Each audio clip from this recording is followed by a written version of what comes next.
the Director of Insight into Crisis. Thank you so much for joining us on the program once again, Mohamed. Now, if these members of Congress gain access to the information they want here, how could this change the case of Jamal Khashoggi's death?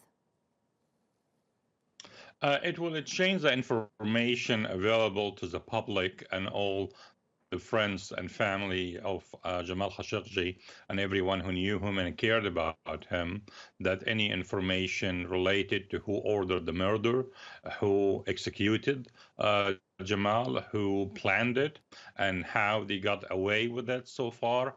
This information is not in public domain. It's only in intelligence domain under classified condition.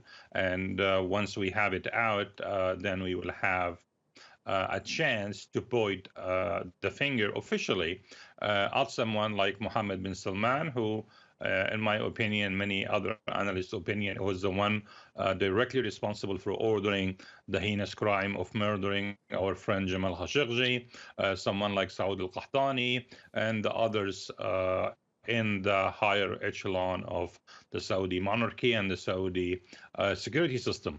And that will change also the prosecution perspective, since we have a name, we have a case, and we have basically an official paper that's accusing them. Then will come the legal process, either local in Turkey or international, based on international law in the U.S.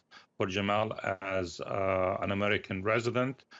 He has a lot of legal protection under the American law here, and for a crime even that was committed against him overseas under the sovereignty of the Saudi government and their consulate, and of course on Turkish territory. So it can open a lot of gates for it. And that's the main reason why the Trump administration is protecting this information and not declassifying it for the public domain so far.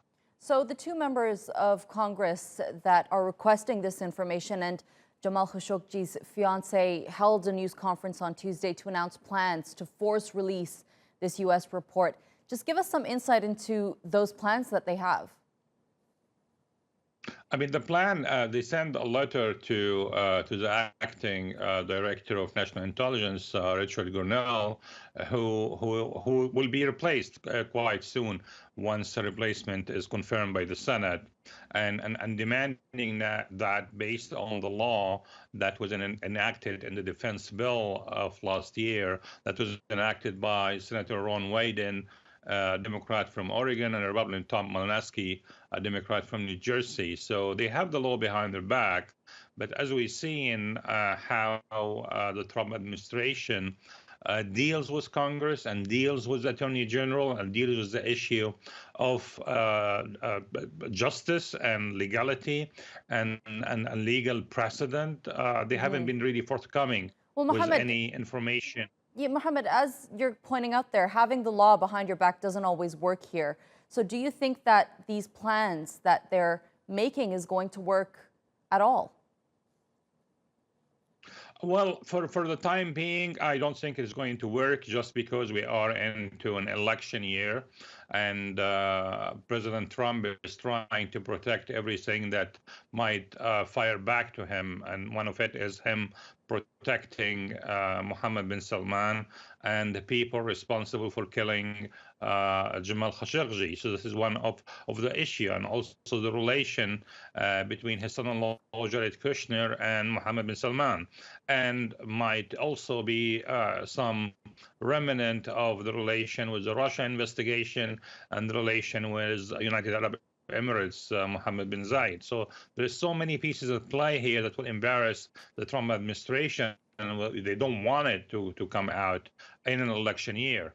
But if we look a little bit ahead farther in the year, and there's an election, and the Democrats gets a hold of the Senate, and they already have the House. If they can get the hold of the Senate, then they can pass the bill, and they can force administration to release that.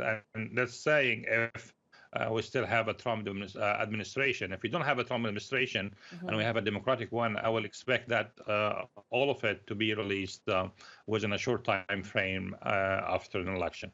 All right. But for now, we'll just have to wait. Definitely, we will have to wait, and we'll be definitely keeping an eye on that here on Tier 2 World. Mohamed Okda, thank you so much for that, as always.